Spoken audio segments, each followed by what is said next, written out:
Gravando, cadê o cara do bastidor? Marcelo? Põe Cadê o Marcelo? Oh, tá louco, né? Aqui é banda de um cara só. Tem que botar gravar, depois editar, conferir se tá tudo ok. Mas vamos lá, então. Já tá gravando? Tô. Meu Deus, ainda que eu não falei uma besteira. Olha os cortes depois.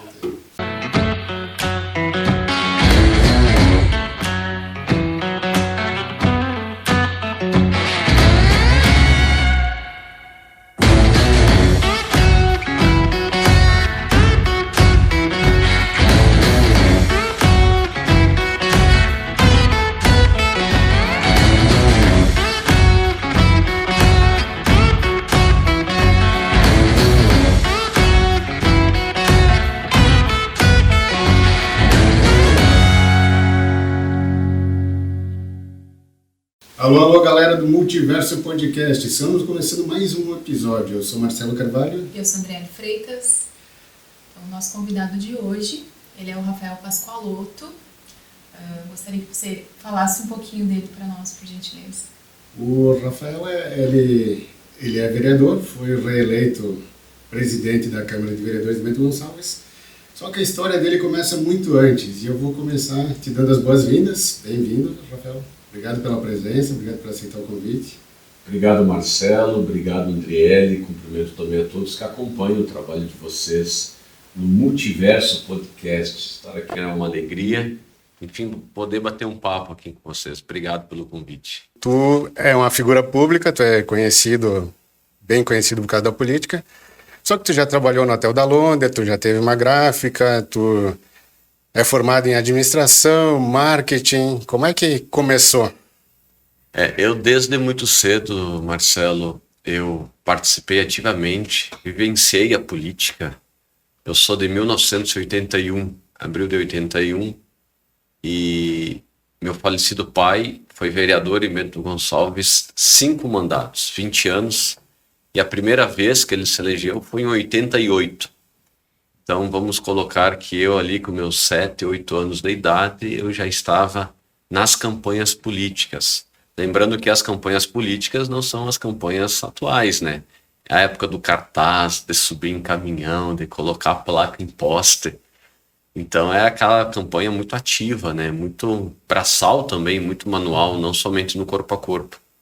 Então eu tenho lembranças de almoços na colônia, de discursos, aqueles discursos para muita gente. Hoje é difícil até por causa da rede social e tem muito limite da lei eleitoral também. Mas eu me criei nessa política. O pai foi vereador, então, desde então ele nunca perdeu, né? Por uns 20 anos. Ele vem falecer em dezembro de 2006. E eu, na época, eu não pretendia concorrer. Eu tinha uma gráfica expressa aqui na Saldanha Marinho e na Faculdade Cenecista. E aí, na época, me falaram, vai, concorre. Eu acho que o pessoal vai entender que eu tô usando a morte do meu pai para me promover. E aí, porque daí teve a eleição em 2008. Falei, não vou ir. E aí todo mundo vinha, me procurava, não, tu tem que concorrer, Em 2012, 6 anos depois, falei, quer saber? Vamos tentar, vamos ver como é que tá indo o sobrenome, que tinha passado 6 anos. Tava no sangue já a política. Tava no sangue. E aí, então, aí fiz 919 votos, fiz mais votos do que 3, mas a legenda não me proporcionou, era do PDT.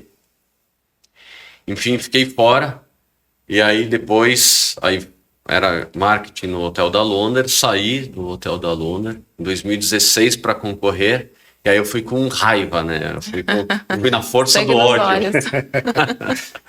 E aí fiquei em primeiro lugar, dobrei a votação, fiz 1.832 e aí desde então é a minha atividade. Uhum. Tua formação é em marketing, administração? Isso. Trabalha até hoje com alguma coisa na área gráfica também ou não? Eu faço mais o pessoal chama dos briques, né? Os meus briques eu faço. Eu tenho uma loja também de tecidos, enfim, mas é bem pequena, aí é uma pequena gestão. Minha graduação mesmo é marketing, com pós em marketing digital. Eu tenho graduação em teologia, com pós em teologia protestante também. Que interessante. No passado era útil ter uma gráfica por causa dos santinhos nas campanhas, né? Era um grande filão ali, né? O meu material, por exemplo, quem sempre fez fui eu, né? Eu ainda tenho esses ciúmes de não outorgar a ninguém. E de não dar, né? Eu gosto de fazer como eu imagino que tem que Agora é ser tudo virtual, né? Tudo tudo redes virtual. sociais. Exatamente. E a teologia, tu é um cristão, tu é um cara de muita fé.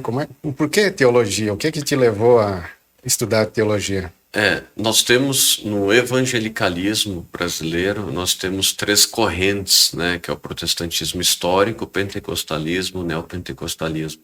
Tirando, vamos dizer assim, do catolicismo, né, nós temos essas 3 grandes ramificações, e a minha ramificação é protestante, ou seja, ela é oriunda da Reforma, 1517, e porque eu, na verdade, tive ali uma adolescência, o início de juventude, pouco conturbada, né? E eu não conseguia sair enfim, dos meus problemas, e eu acabei, né? Minha mãe na época começou a me convidar, e tem um versículo que era muito citado por Bolsonaro, até acham que é um jargão do Bolsonaro, não é um versículo bíblico, está em João capítulo 8, conhecereis a verdade vos libertará. E aquilo ali comecei a descobrir esse mundo, e para mim, desde então, é a minha base, né? Com quantos anos que tu conheceu, assim, a palavra? 18 anos. 18 anos. 18 anos, Só que dos 14 aos 18 eu dei uma agitada aí fora, dei uma enlouquecida. E aí com 18, muito cedo, né? Muito novo, Sim. mas eu já falei, não, bom, vamos focar, senão eu vou me perder mais ainda. Mas o teu interesse era o conhecimento, não era necessariamente ser um pastor, ser um... Não, até é uma boa pergunta, Marcelo. O pessoal acha que eu sou pastor porque eu tenho uma graduação, aí o pessoal me convida muito, seja para dar palestra, aula, mas eu não tenho a consagração ao pastorado, não tenho. Eu só tenho a graduação mesmo em teologia. E aí, claro, como ele são muitos os cristãos que falam sobre a Bíblia, mas tem pouca formação. Até porque é difícil. Hoje é mais acessível, até pelo EAD. Mas na época, nós estamos falando em 99, 2000, quem é que tinha? Era muito pouca gente que tinha, né? É recente essa questão do ensino à distância. Você já tem o conhecimento, né? Conhecimento, só não tem não pode atuar, no caso, como pastor. Não, eu até poderia, porque o protestantismo, ele não entende isso daí, que tu... Isso, por um lado, até é ruim, né? Porque daí qualquer um pega o microfone e, às vezes, fala um monte de coisa errada. Exatamente. Muita coisa antibíblica, inclusive. Tem os exageros, só que grande parte, o neopentecostalismo, ele é muito midiático. E nós, evangélicos, somos julgados principalmente pelo neopentecostalismo, né? E as ramificações que ele tem. Então, eu vou dizer que grande parte do evangelicalismo não concorda com o neopentecostalismo. Pelo contrário, tem aversão porque algumas práticas ali feitas. E no momento que tu entende a teologia como arte, aí que é um problema, porque a arte, ela não tem critério de julgamento.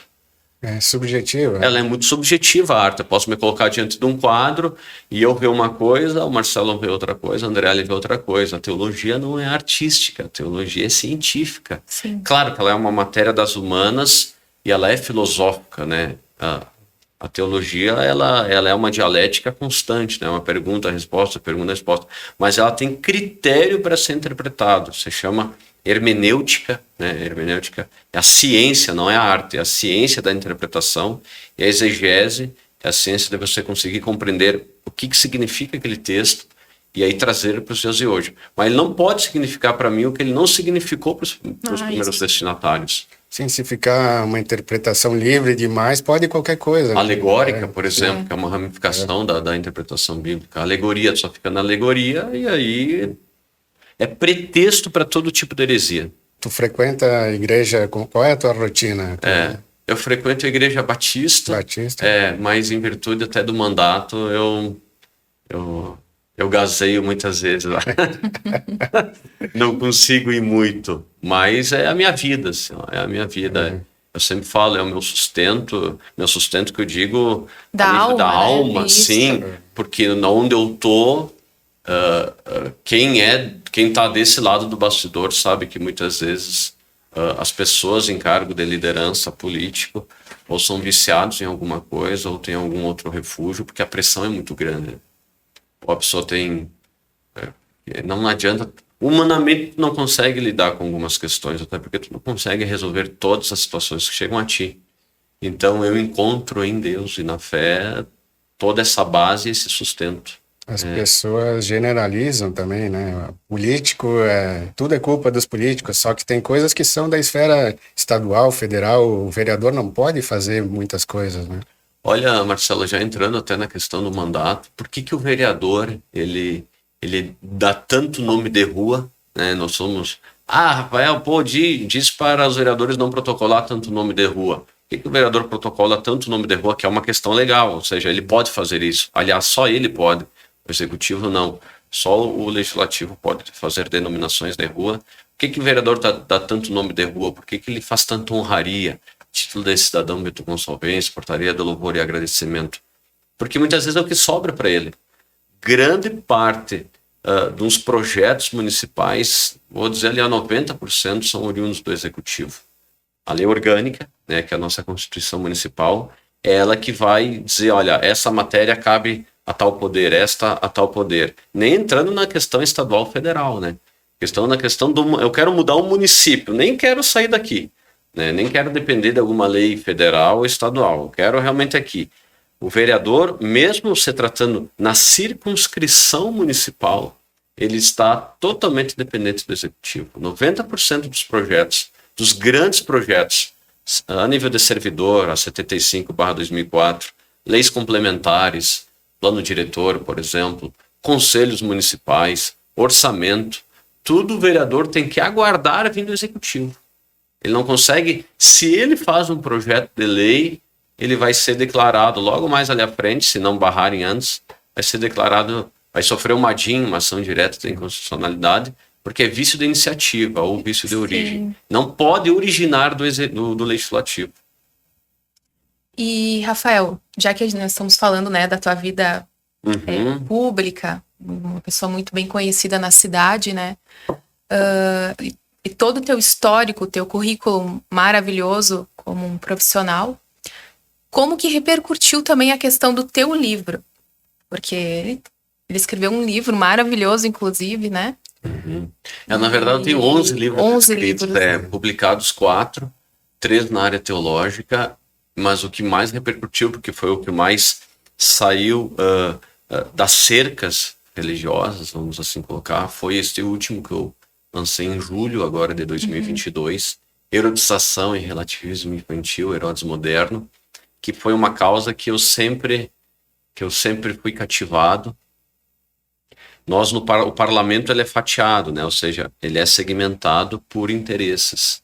Aí nós temos lá o vereador que é, por exemplo, da causa PET, outra é da causa do idoso, outra é do esportista, outra é da cultura, outra é do agro, né? Uma câmara, um parlamento, uma assembleia é assim. E eu entendo que não existe área mais vulnerável e necessitada que a criança. Com todo respeito a quem está nos ouvindo, eu não sei para que câmera que eu olho. Pode falar. Esquecer as câmeras,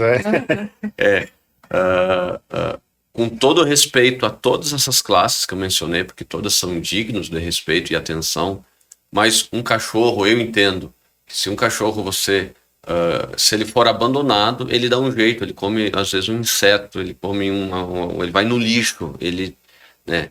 O idoso, tu colocar ele no mundo, ele tem uma noção de onde ele está. A criança não. Se eu pegar uma criança e se eu levá-la num lixão e dizer, isso aqui é um paraíso, ela vai acreditar. Porque exato.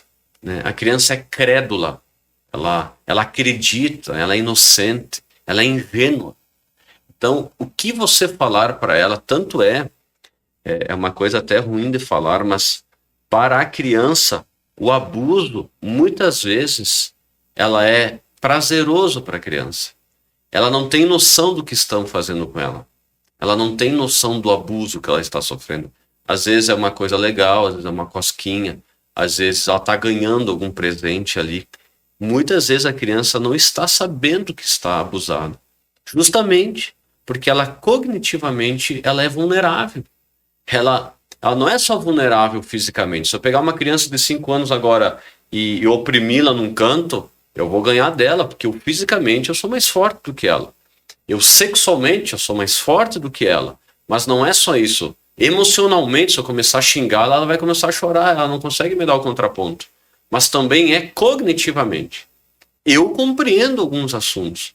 Se me apresentarem uma imagem de pessoas do mesmo sexo, enfim, tendo afeto, tendo relação, alguma relação sexual, eu compreendo o que é aquilo ali.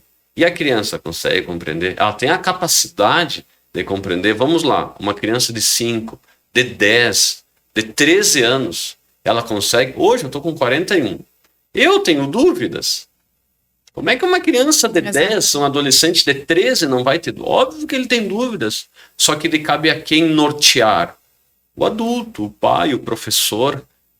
Nortear, dizer assim, olha, esse é o caminho. Se tu está com dúvidas, não vamos já partir para medidas drásticas, por exemplo, cirurgia de redessignificação sexual. Vamos tentar ver se esse é o caminho. Para a partir dos 18, em que ela sabe o que ela quer para a vida dela, aí tome a opção que ela quiser. Até porque perante a lei ela é de maior. Antes disso é muito perigoso falar. Tu é um conservador. E agora como é que fica com o governo do Lula, governo progressista? Desastre, Marcelo. O que pode ser feito? Para mim, realmente é uma pena o atual presidente Luiz Inácio governar esse país com todas as suas, com todas as suas ideologias progressistas, coisa que não deu certo em nenhuma parte do mundo. Essa ideologia não deu certo, não é o que o Rafael pensa, é história. É só nós estudarmos a Coreia, o Vietnã, Cuba, a Argentina, a ex-União Soviética. É só estudar os planos econômicos, agora a Nicarágua, enfim, a Venezuela. É só nós estudarmos como que está sendo a economia, como foi a economia, como é que foi a democracia nesses países. Nenhum país governado pela esquerda deu certo, né? Não, a ideologia é fracassada, obsoleta, ultrapassada. Não tem como dar certo. Sempre que eu vou considerar um empresário um bandido, e sempre que eu pegar o recurso oriundo do tributo, porque o poder público, o Estado não tem dinheiro, é o que ele pega, né, das forças produtivas. E sempre que eu distribuir ele sem critério, num populismo exagerado, não vai dar certo isso daí. Então, pegando a área econômica, não dá certo. E pegando nesta pauta da questão sexual, essa questão progressista, mas na questão do direito, também não vai dar certo. Todas as culturas que nós pegarmos, todas as culturas, e elas não são... tudo isso que está acontecendo, às vezes as pessoas dizem, Rafael, isso é fruto dos tempos modernos. O que? A pedofilia? Não, isso daí, se você estudar antigas, né, por exemplo, a Grécia, os generais gregos, isso é história, quando eles iam às batalhas, eles levavam adolescentes para essas batalhas. Para ir, enquanto não estavam batalhando, enfim, os generais terem relação sexual com os adolescentes para meio que se acalmar das batalhas, né? Tu pega todas as nações, né, todos esses impérios que não limitaram a questão moral, ele se autodestrói. Marcelo, faz o que tu quer da tua vida, não é a questão dos prazeres, Andriele. O corpo e o ser humano é insaciável. Usa toda a droga que tu quer usar.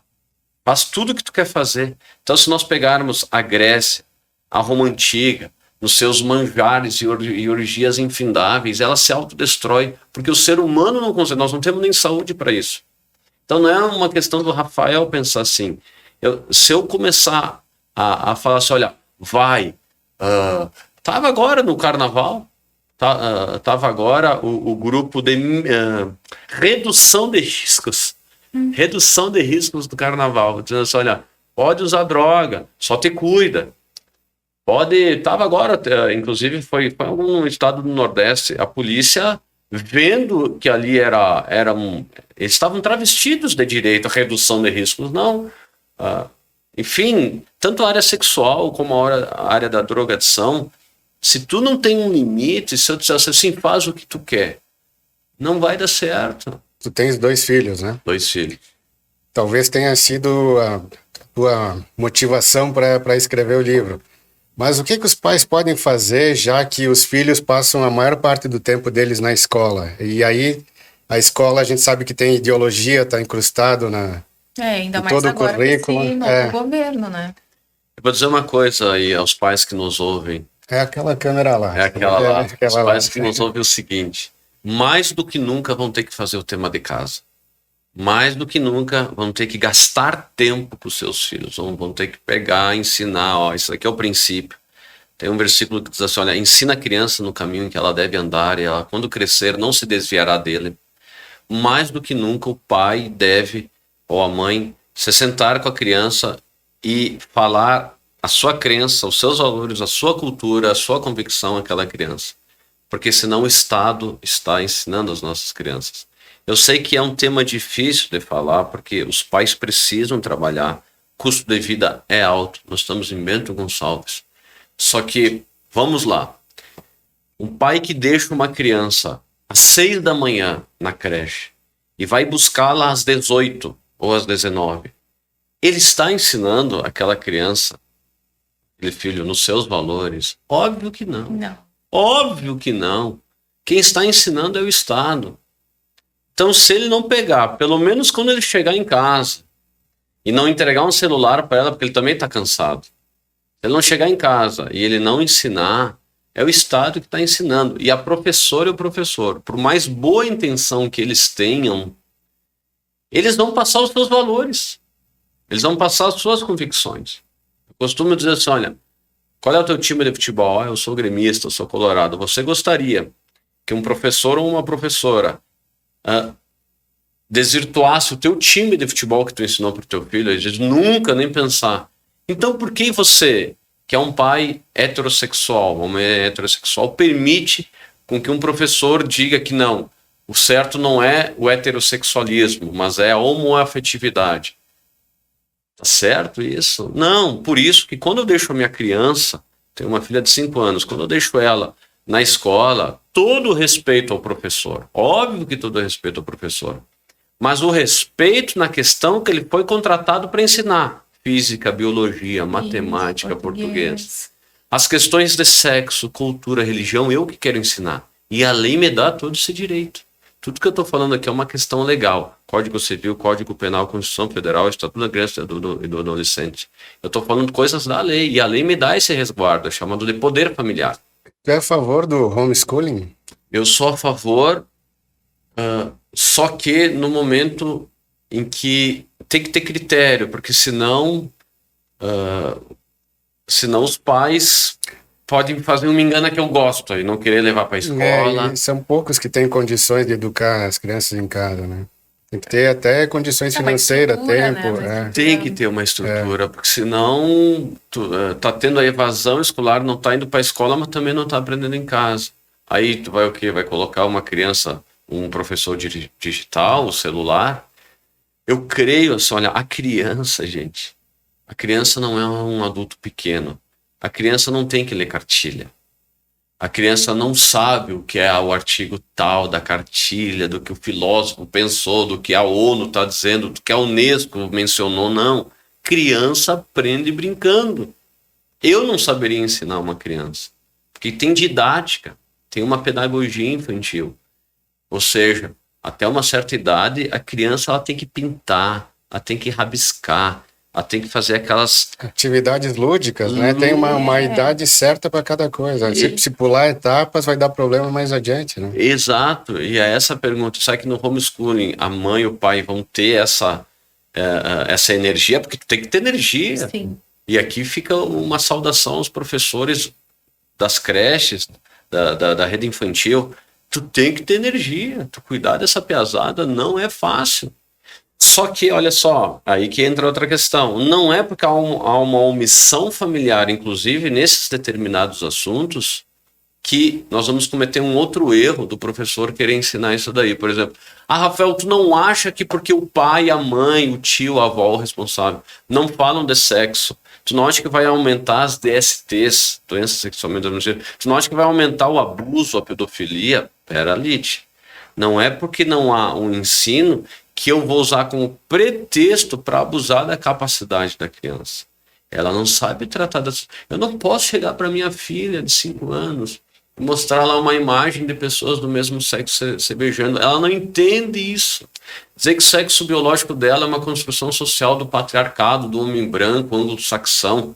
Ela não sabe o que é isso. Que ela pode ser o que ela quiser, né? O que Pelo ela amor ser. de Deus, a criança precisa de bases. Ela precisa de uma estrutura sólida. Beleza, chegou nos 18 anos, entendendo que essa é a estrutura, que é através de uma relação heterossexual que ela veio no mundo, e é verdade isso. Até então a biologia não mudou. O homem e a mulher nascem através de uma relação entre homem e uma mulher. Tá, ela tem essa base, mas mesmo assim ela definiu que ela ama, a mulher ama uma outra mulher, o homem ama um outro homem. Beleza, seja livre. Mas ela já tem capacidade para decidir isso aí. Em adultos tudo bem, né? O problema é nas crianças, né? Exatamente. E, Rafael, o município, ele tem esse poder, assim, digamos, de barrar uma cartilha ou algo que venha do MEC, algo que não é bom para o município. Isso, nessa questão. Tipo, um conteúdo para uma criança na escola. Uhum. O município ele consegue barrar? Consegue, Andriele, porque na verdade não é só o município, é qualquer pai, qualquer cidadão, e eu já fiz isso inúmeras vezes aqui em Bento, porque nós estamos tratando da lei máxima nessa nação, né? A partir ali do artigo 206 da Constituição Federal, que dá o amplo poder familiar, né? A família, base da sociedade, tem proteção especial do Estado. Ou seja, por que o Estado protege a família? Para existir um Estado, uma nação precisa de 3 coisas. Precisa de poder. Qual é que é o poder do Brasil? Aqui nós somos uma república presidencialista. Precisa de território, nós temos território. E terceiro lugar, precisa de povo. E tu só tem povo através da relação heterossexual. Então o Estado brasileiro vai pegar a família e vai fazer isso aqui, ó. Ele precisa fazer isso aqui com a família brasileira. Não é questão de preconceito, não é questão... Não, a questão é que ele precisa proteger a relação heterossexual para a continuidade da nação. É questão lógica. Então, a Constituição Federal, Código Civil, o Código Civil vai dizer que o menor de 16 anos é inimputável. Eu não posso imputar a ele erro algum. Por quê? Porque ele não tem capacidade. Sim. A Constituição vai dizer que cabe ao pai, ao responsável, providenciar a guarda, o alimento, a educação, o sustento. E se eu não fizer isso, pode vir o Conselho Tutelar e me tirar a guarda dessa criança. Ora, se eu tenho tanta responsabilidade para com o meu filho, eu tenho no mínimo o direito de educá-lo como eu imagino. O artigo 2º da LDB também vai ratificar isso daí. E uma outra lei federal muito importante, mesmo que nós não estamos tratando de lei orgânica, de regimento interno, de uma lei municipal, nós estamos tratando de leis federais. E a lei federal vale para toda a nação, inclusive para as escolas de Bento Gonçalves. Lei de 1990, Estatuto da Criança e Adolescente. Meu Deus, ali vai dar inúmeros artigos que vai, resguardar a criança. Então, se está acontecendo numa escola, André, Marcelo, de algum abuso nessa área, eu posso ir lá, falar ao professor, aqui está tendo um equívoco, se não está observando. Ah, não, mas vai cair no Enem, eu estou preparando ele. Ah, é que o pai não viu em casa. Ah, porque o próprio aluno me perguntou. É a lei. E se é transgredido uma lei, inclusive pode ser dado voz de prisão. O que acontece muito hoje também é o desrespeito aos próprios professores, né?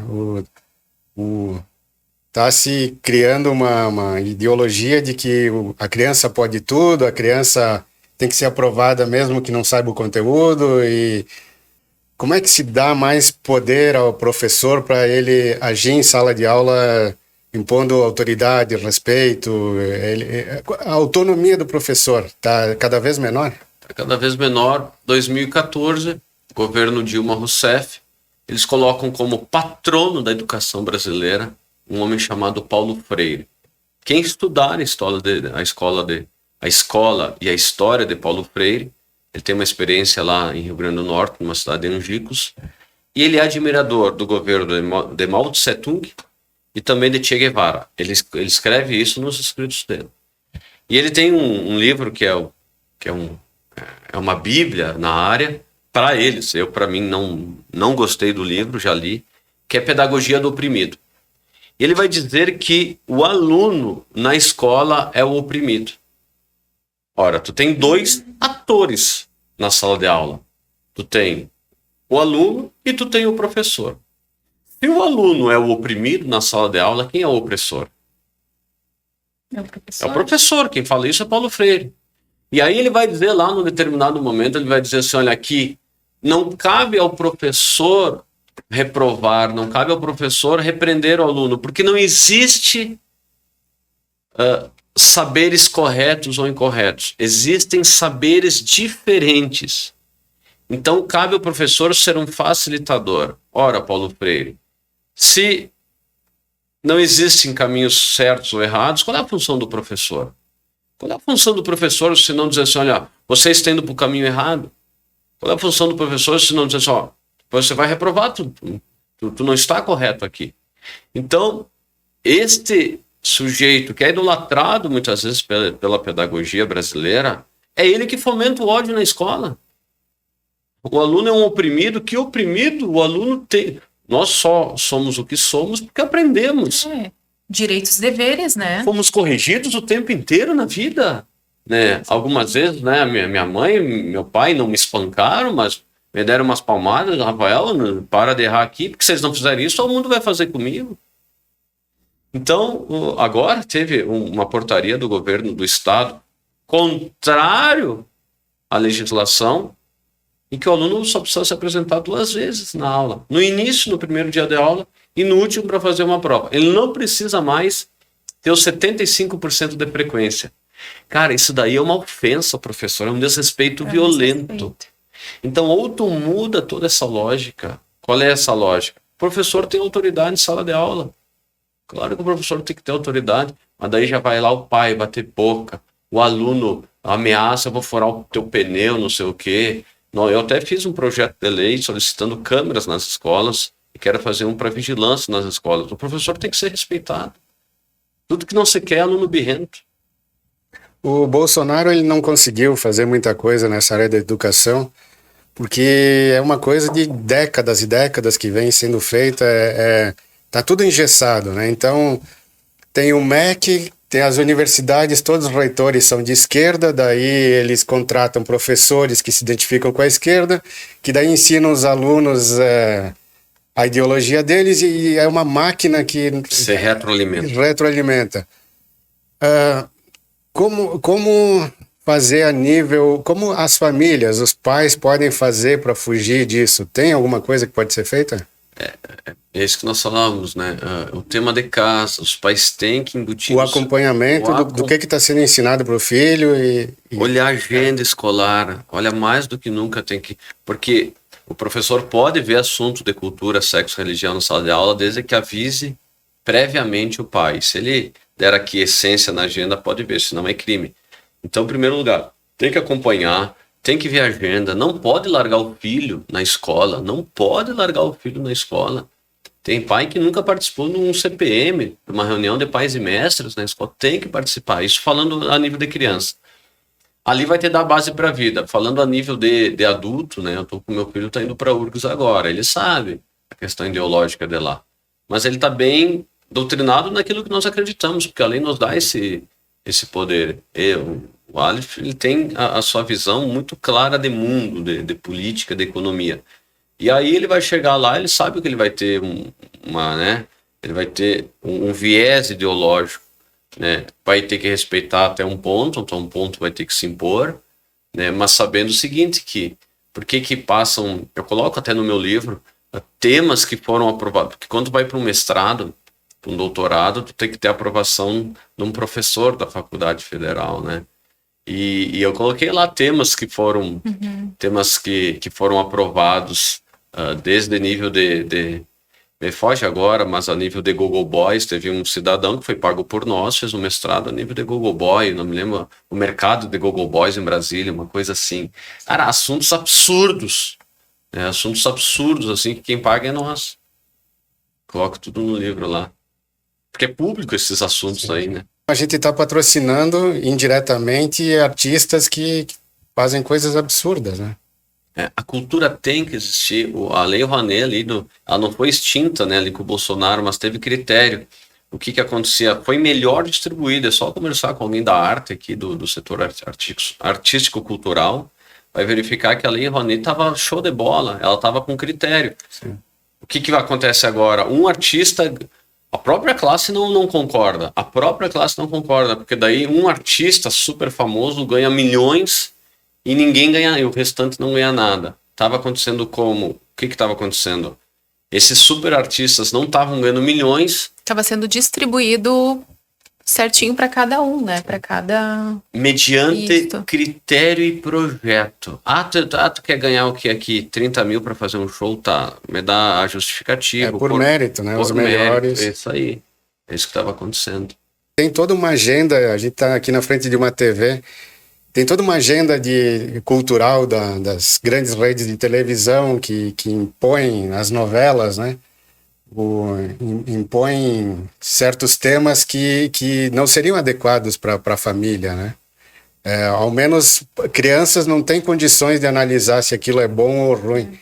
E os pais muitas vezes não fazem esse acompanhamento, né? Largam a criança para o celular, vendo qualquer coisa, vendo televisão, programas que não seriam próprios. Esse tempo que a criança passa em casa, tu aborda no teu livro também? Ou é mais a questão da educação, do ensino formal? Uma boa pergunta, Marcelo.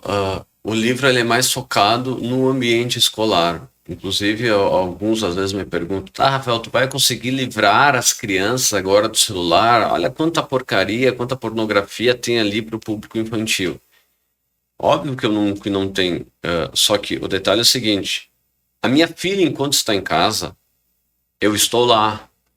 O que ela acessar, o que ela ver, o que ela jogar no videogame, eu posso tirar o controle dela da TV, posso tirar o controle dela do PlayStation, do Xbox. Aí eu estou em casa. Detalhe é assim, olha, aqui na sala de aula, ela está ela e o professor. Estará o professor cumprindo com o cronograma pedagógico, ele estará sendo fiel à ementa da matéria. Essa é a abordagem do livro. E eu coloco, inclusive, o Código do Consumidor no livro. Por que o Código do Consumidor? Eu sou um empresário, por exemplo. Quero vender um produto. Pergunta, eu posso vender esse produto a qualquer hora, a qualquer público? Depende. Existe um CONANDA, que é um Conselho Nacional dos Direitos da Criança e do Adolescente, e existe um Código do Consumidor que vai dizer assim, olha, peraí, não, esse teu produto aqui, ele tem que ser só para de noite, quando o pai está em casa. E por isso que nós temos uma classificação indicativa. O que serve? O que é a classificação indicativa? Na prática, é uma lei dizendo assim, olha, opa, do outro lado da telinha, tem um público que não sabe distinguir entre fantasia e realidade. Então, tu não pode vender 3 da tarde esse teu produto, Rafael, porque a criança não sabe distinguir, por exemplo, que uma cachaça ela não pode beber, que ela não pode pegar e fumar um cigarro. Por que eu, um empresário, não pode vender a qualquer hora um produto, porque a imagem que colocar ali na tela vai influenciar a criança? Por que eu não posso fazer isso? Mas um professor pode. Na reclusão de uma sala de aula, a crianças de 10 anos, e 10 anos é criança, sim. Por que ele pode mostrar pessoas do mesmo sexo se beijando? Não vale a mesma lei? Não é o mesmo público vulnerável, sem capacidade de discernir? Então você veja que a sociedade está num nível de esquizofrenia, em que ao mesmo tempo ela quer avançar, mas daí quando dá um estupro infantil, meu Deus do céu, que sociedade é esta? A sociedade que nós estamos criando. Ficam surpresos, né? Mas é algo que que nós estamos alimentando. Foi agora, esses tempos, um menino de 13 engravidou uma menina de 11. Foi uma coisa aí só. Invento, dados verídicos, a cada 3 dias uma criança é abusada, não só sexualmente, tá? De todas as formas. Mas é claro...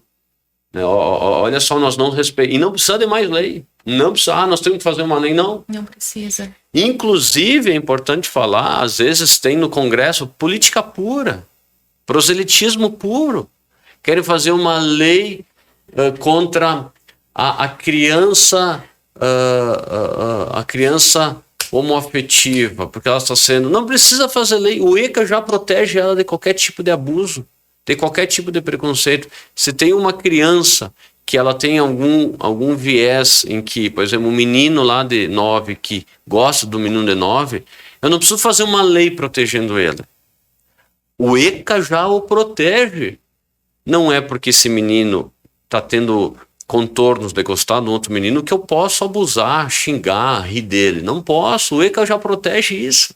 É a mesma coisa eu fazer em Bento uma lei municipal que eu não posso assassinar o outro. Proselitismo puro, demagogia, já tem um código penal. O exemplo que tu falou me lembrou da liberdade de expressão, que está sendo cada vez mais diminuída. Agora, principalmente nas redes sociais, eles não param de tentar projetos que controlem as redes sociais. Isso é censura, né? Em último caso, é censura. O que tu acha dessas tentativas aí de censurar as redes sociais? Infelizmente, esse público que fala que quer censurar é aquele que, diante do primeiro contraponto na visão deles, nos chamam de um monte de nome, né? Xenofóbico, sexista, retrógrado, homofóbico. É hipocrisia, né? Sempre pode de um lado e do outro não pode nada. A censura, no caso deles, é só para um lado, né? Meu Deus do céu, isso daí é nojento. O bom é que a sociedade brasileira já viu isso. O bom é que, assim, olha, esse blá blá blá aí ninguém mais acredita. E a questão da linguagem neutra, o que tu acha referente a isso? Porque eu ouvi boatos que é algo que até na escola, né? Já está havendo mudanças do bom dia a todos e a todes. E não só isso, mas o que você acha sobre... Inicialmente, né, André, ele dizer que isso daí é uma aberração ortográfica, né? Assim, olha, deixamos, é uma aberração ortográfica. Nós não mudamos o nosso português, ele é aquele ali. Então, em primeiro lugar, um professor, quando coloca um bom dia... Aconteceu aqui agora, foi esse ano, já aconteceu aí no início do ano letivo. A professora colocou bom dia a todos, entre parênteses, ES, né? Ou seja, a todos. Em primeiro lugar, é uma professora que não entende de português. O português não... É que nem eu chegar aqui, olá, bom dia a todos e a todas. Não, no momento que eu menciono todos, eu estou cumprimentando todo mundo, né? A pluralidade dos presentes. Segundo lugar, é a grande tentativa de, através da linguagem, a linguagem muda um pouco, é a grande tentativa desta minoria, mas eu digo minoria mesmo, se sobressair sobre a maioria. Quem está nos ouvindo pode pesquisar. Primeira pesquisa o Zero Hora divulgou, e a IBGE essa pesquisa. Primeira pesquisa de orientação sexual do Brasil. Foi agora 2020 ou 2021, a primeira pesquisa. No Brasil, o nível de pessoas que se declaram do mesmo sexo não chega a 3%. Não. É pesquisa do IBGE, não sou eu. Pode colocar aí na internet. Primeira pesquisa IBGE sobre orientação sexual. Não chega a 3%. Algumas capitais ali, isso é média, algumas capitais chega a 5% estourando. Nós não temos um dízimo, nós não temos 10%. Quer dizer que 5% comandam os outros 95%, não pode. Política, os interesses da maioria. Exatamente. 2 é mais que 1. Isso é uma democracia. Eu não votei no Lula, não gostaria que ele tivesse, mas estou aqui, estou vivendo, preciso. Por quê? Disse que ele teve a maioria dos votos. O que eu quero dizer, André, é errado, só que daí nós temos um Supremo, que agora, o que aconteceu? Rondônia, o estado de Rondônia, proibiu a linguagem neutra nas escolas. Eles agora julgaram. Só que eles não julgaram o mérito da causa. Eles disseram assim, olha, que os governos estaduais não podem emitir leis sobre o que é uma matéria de competência nacional, que é a educação. Eles derrubaram a lei em Rondônia, mas não derrubaram dizendo não pode proibir a linguagem neutra, mas tu não pode versar sobre essa matéria.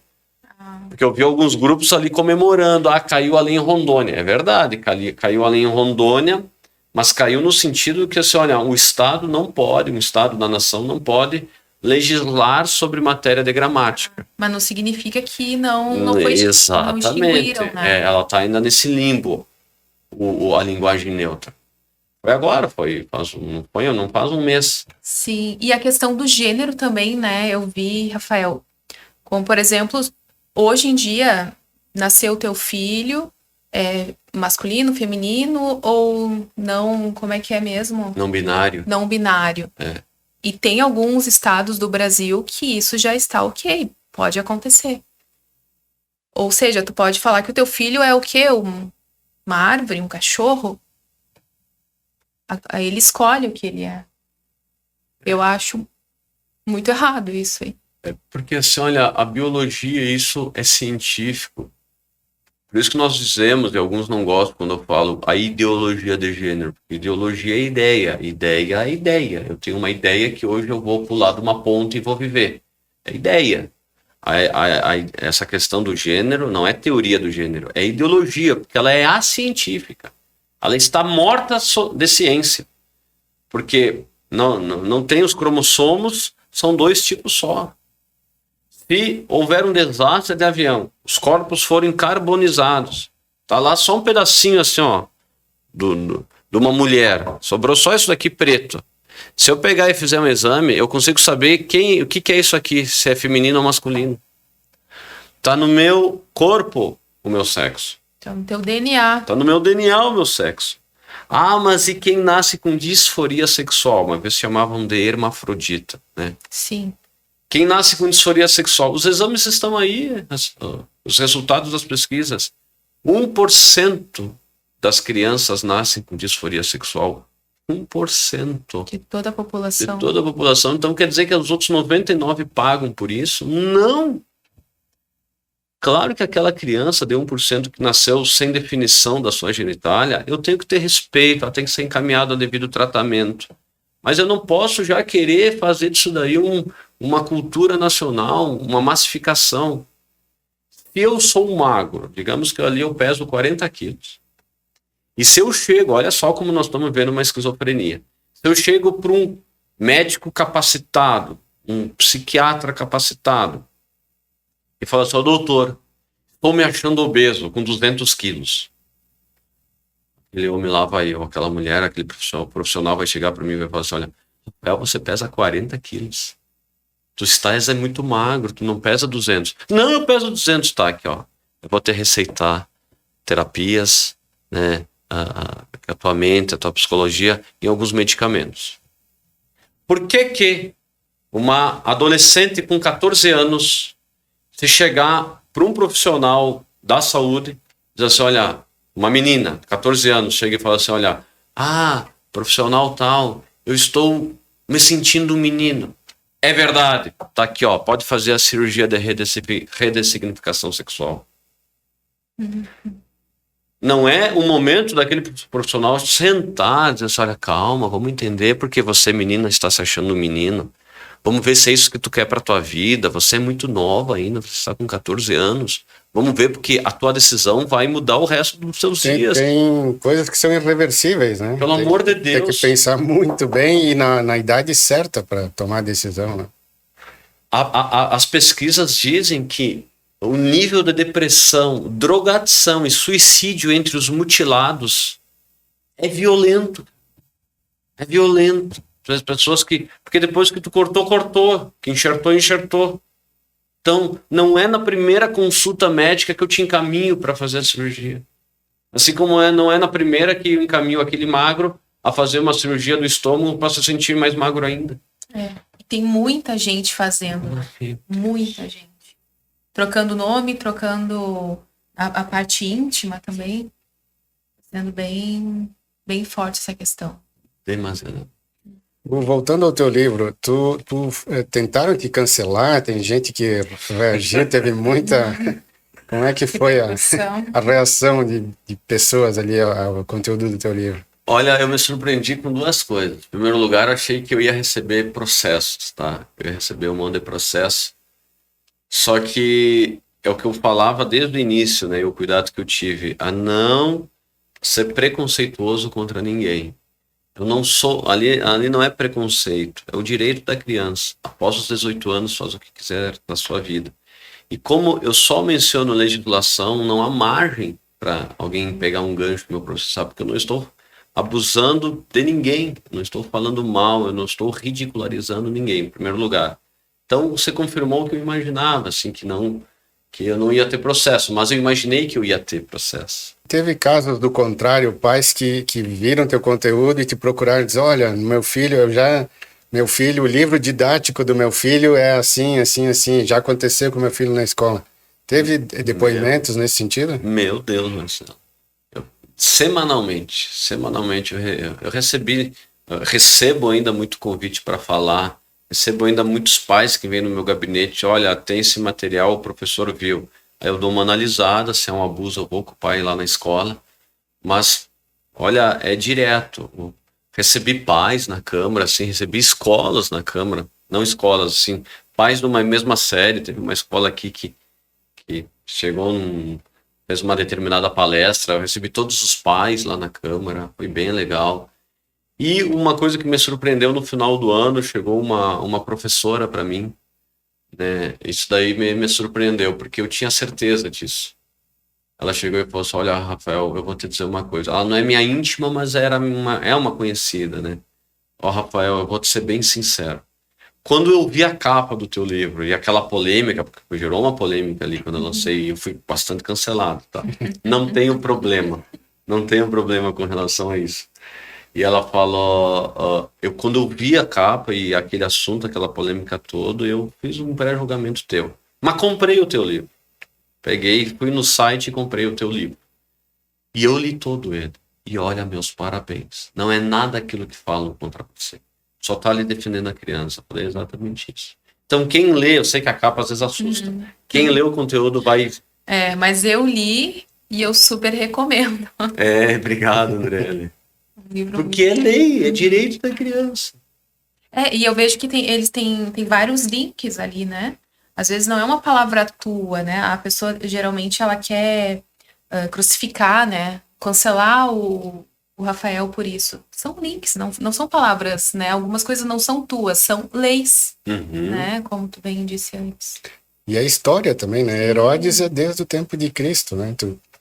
Tem um que matou as crianças na época, né? Só que hoje nós não temos alguém com uma faca, uma espada. Mas tem essa ideologia.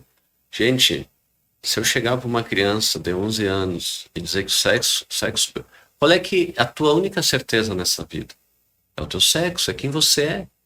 Ontem eu sabia que eu era um homem, hoje eu sou um homem. Se amanhã existir, amanhã eu não sei se eu vou ser ainda vereador. Amanhã eu não sei se ainda vou estar na mesma família, eu não sei se vou estar na mesma cidade. Eu tenho um monte de dúvidas do amanhã, mas eu tenho uma certeza. Se amanhã eu estiver vivo, eu serei um homem. É a única certeza que eu tenho. Quando eu chego para uma criança, um adolescente, e dizendo que ele não é aquilo que ele aparenta ser, eu estou destruindo a identidade dele. É um Herodes. Eu estou matando a única certeza que ele tem na vida, que é quem ele é. Ele se olha no espelho, ele é aquela pessoa. Sim, se chegou após a maioridade, ele está se sentindo desconfortável, ele vai buscar outros caminhos. Mas eu tenho que dar certezas ao público infanto-juvenil. Senão ele cresce um ser totalmente dependente, medroso, oscilante, vulnerável às situações da vida. E a maioria deles buscam conforto em outras coisas, como, por exemplo, em droga, em bebida, em festa e outras coisas, né? Exato. Porque o psicológico deles acaba ficando muito abalado. É um momento que eles deveriam ser mais acolhidos, né? Entender. E quando chegar na maioridade, com certeza eles buscarem, né, um profissional... que daí ele já vai estar resolvido nas suas questões, ele já vai estar encaminhado, às vezes já vai ter uma profissão, né? Às vezes já vai saber, eu quero morar aqui, beleza. Porque senão antes ele vai receber muita pedrada, não do Rafael, mas a sociedade é preconceituosa. A sociedade não é preconceituosa contra quem tem uma orientação sexual diferente da maioria. A população é preconceituosa contra a cor, contra a religião, contra a etnia. Eu não sei o que um homossexual às vezes tem de achar que ele não vai ser. Eu não estou dizendo que ele tem que ser, não estou dizendo que está certo. Mas ele está tendo uma opção diferente da maioria. Ele vai ser criticado. Assim como Bento é uma cidade católica. É uma cidade do Brasil, né? Lá atrás, isso lá nos anos de 2000, eu sabia que a maioria ia olhar para mim, pô, o cara é evangélico. Vamos lá, não morri por causa disso. Né? Então, assim, olha, uma criança que optar por uma opção sexual diferente da maioria, ela vai receber resistência. Assim como se eu tatuar uma coisa daqui, aqui, ó. A primeira coisa quando uma pessoa chegar, eu vou olhar pro pescoço. Porque a sociedade é assim. Cara. Nós somos assim. Se eu colocar uma argola aqui, ó. A primeira coisa que vai chamar atenção aqui é a argola. Ninguém é conservador. Mas as pessoas são assim.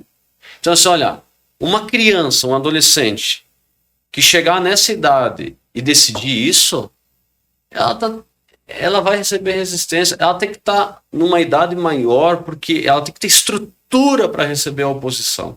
Ela vai receber a oposição. Ela tem que ter estrutura para tal. O problema é que às vezes os pais são mais fracos ainda, né? Quando tem, né? Quando tem. Tá faltando mais religiosidade nas famílias.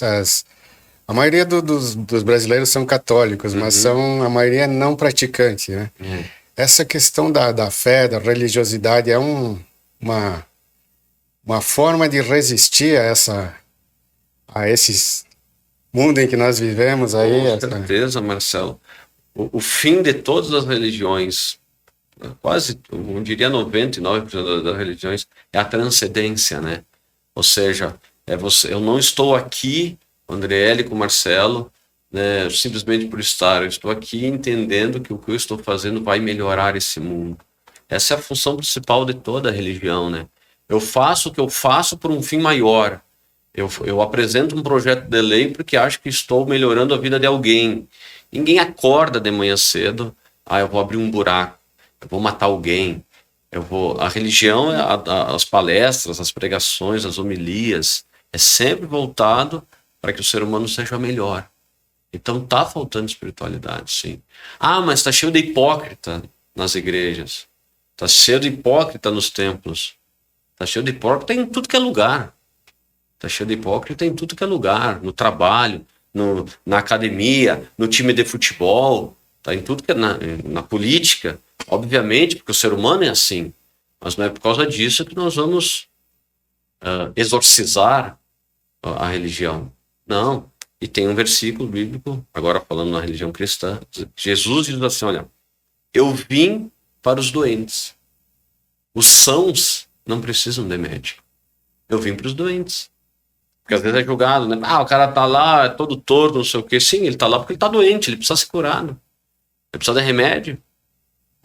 Se ele fosse perfeito, ele nem mais aqui estaria. Rafael, planos para o futuro? Tem já algum novo livro sendo engatilhado aí? Já está escrevendo, pensando num novo assunto? E outra pergunta, planos na política? Tu alimenta o sonho de ser prefeito, deputado? Quais os próximos passos, degraus aí na... Boa pergunta. Perguntou antes de mim, né? Eu já ia perguntar essa aí. Deixa eu pegar minha colinha. De livro, por enquanto, eu tô parado. Eu estava pensando, me deram uma sugestão de colocar exemplos práticos sobre erotização infantil, porque às vezes o pessoal fala assim, é exagero do Rafael. Deixa eu começar a relatar o que eu participo e o que eu vejo todo dia, vai ver que não é exagero. Do que apresentam em algumas escolas aqui. Mas, enfim, eu não estou esboçando nada. A nível político, este terceiro mandato na presidência da Câmara, eu sou o cidadão, desde 140 anos da história do município, eu sou o cidadão sou o segundo cidadão que mais tempo vai ficar na presidência. Teve antes de mim, em primeiro lugar, um vereador, o Ivar, até que ficou 5 mandatos na presidência. Eu então, estou indo para o meu terceiro. É muito difícil, né? É uma eleição interna entre os 17 vereadores. A nossa Câmara é uma das raras câmaras no Brasil que é biênio, a mesa diretora, né? A presidência normalmente é 1 ano, algumas são 6 meses. A nossa Assembleia Legislativa é 1 ano. A nossa é 2 anos. Então eu fiquei 19, 20, 21, 22, reeleito por unanimidade, né? A primeira eleição eu fiz 11 votos, a segunda 15, agora foi unânime. Mandato 23, 24. Essa reeleição, esse terceiro mandato, me gabaritou para eu pensar coisas maiores. Ou seja, ele me deu uma confirmação que o que eu estou fazendo, eu não vou dizer assim, é perfeito, mas é um caminho muito democrático. Eu sou um democrata na Câmara, quem me conhece sabe. Ou seja, ali eu trato com 9 partidos. Nós temos 9 partidos na Câmara. Tem vereadores que não são da base governista, né? Fazem um excelente trabalho. O vereador Dentinho, o vereador Agostinho fazem um excelente trabalho. São vereadores atuantes, né? Mas não são, por exemplo, da base do governo. Cito eles, porque não são. Temos um ótimo relacionamento. Eles apresentam seus projetos de lei, fazem as suas defesas, e eu me dou bem com eles, né? Respeito, porque a minha função ali, eu sou um guardião dos direitos do vereador. Eu estou ali para proporcionar estrutura para o vereador para atender o público que o elegeu. Essa é a minha finalidade ali. Não barrar projeto. O prefeito manda projeto, o vereador protocola projeto. Todo mundo pode considerar um absurdo. Eu não. Porque eu não estou ali para julgar eles. Sei lá. Porque às vezes tem aquele assunto, né? O vereador está sumido. Mas ele está sumido para quem? Um parlamento, ele é segmentado, ele é fatiado entre interesses. Se ele está atendendo o público que votou nele, ele não está sumido. Por exemplo, sempre cito o exemplo, eu sou um parlamentar estadual, por exemplo, tá? Sou um deputado, estou em campanha, defendo o time do Inter, vou nos jantares do Inter. Digo que se eu me eleger, o Inter vai receber milhões do dinheiro público. Me elegi, estou fazendo isso. A torcida do Grêmio pode dizer que eu estou sumida? Não. Na campanha eu não me propus a defender a torcida do Grêmio, o time do Grêmio. Então, chega o vereador e pede para mim, Rafael, eu quero defender e apresentar um projeto de lei para o meu público lá, para os pets. Cabe a mim dar estrutura e proporcionar a ele toda a estrutura. No teu caso específico, a educação é um dos focos, é um dos principais temas. Eu fui muito pouco tempo vereador, né, Marcelo? Vereador que eu digo assim, do meu mandato, porque eu entrei em janeiro de 17, fiz todo 17, todo 18 como vereador. O restante eu fui presidente. Então eu meio que deixei de lado o meu mandato. Claro que eu opero, mas é focado principalmente na questão infanto-juvenil, mas abranjo todas, né? Porque daí, como eu vejo as necessidades, eu tenho um projeto de A a Z. Entendeu? Eu defendo qualquer coisa do município, porque eu sou convidado a muito lugar. Pelo ofício, não pelo Rafael. Então, por causa disso, eu não consegui nunca desenvolver uma coisa, sim, porque já no meu 3º ano eu já estava tentando atender a todo mundo. Tempo voou, né?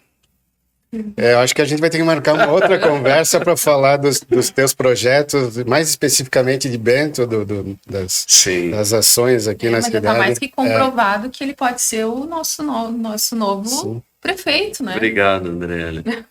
Tu sabe que um cargo, né, desta envergadura, ele não é simples, a composição não é simples, né? Porque tem muitos fatores, eu não estou aqui querendo ser liso, tá? Mas tem que, em primeiro lugar, tem que as pessoas quererem que tu seja. Ninguém é prefeito de si mesmo, né?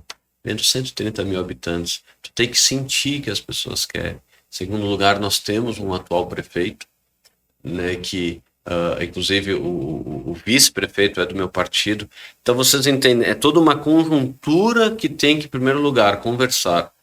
Projetos de ódio, de vingança, no meu entender, não dão certo. Eu vou ir pro... Não. Tem que ter, sabe, uma conjuntura favorável. A pergunta final do nosso podcast é sempre baseada no nome do podcast, né? O multiverso seria um universo paralelo, um universo virtual. Então a pergunta é meio utópica. Se tu pudesse criar o teu universo, o que o Rafael Pascoaloto mudaria? No comportamento das pessoas, na interação, nas leis. Como seria o teu universo? O que tu faria de diferente? Se tu tivesse esse poder de criar a tua... essa possibilidade? Excelente pergunta. Esse mundo ideal do Rafael, pegando o assunto que nós estávamos falando e pegando a questão do livro, né, de ilustração, e pegando a questão política. Em primeiro lugar, a questão do livro, sabe, crimes hediondos, assim, olha, um pedófilo, um estuprador de crianças, né, estuprador de vulnerável, ele deveria ter uma pena assim que, nossa, que ele nunca mais pudesse voltar a fazer aquilo. Não existe covardia maior do que você abusar de uma criança, não existe. Então, que nós tivéssemos leis, mas eu sei que lei já tem um monte, né? Que tivesse uma punição e que aquela pessoa... O que seria, Rafael? Seria uma castração química? Eu não sei o que seria. É um debate, é um outro programa aí para debater essa punição. Mas que tivesse uma punição que nunca mais na vida essa pessoa cometesse. E pegando a nível de município, tentando pegar uma utopia um pouco mais concreta, né? É que principalmente as pessoas fossem livres para empreender como quisessem em Bento, como entendessem em Bento. Nós ainda temos uma filosofia que o empreendedor, o empresário é bandido em Bento. Ele é bandido. O que eu quero dizer com isso? Que é exigido dele uma série de documentações que já estão dizendo que ele está na má-fé.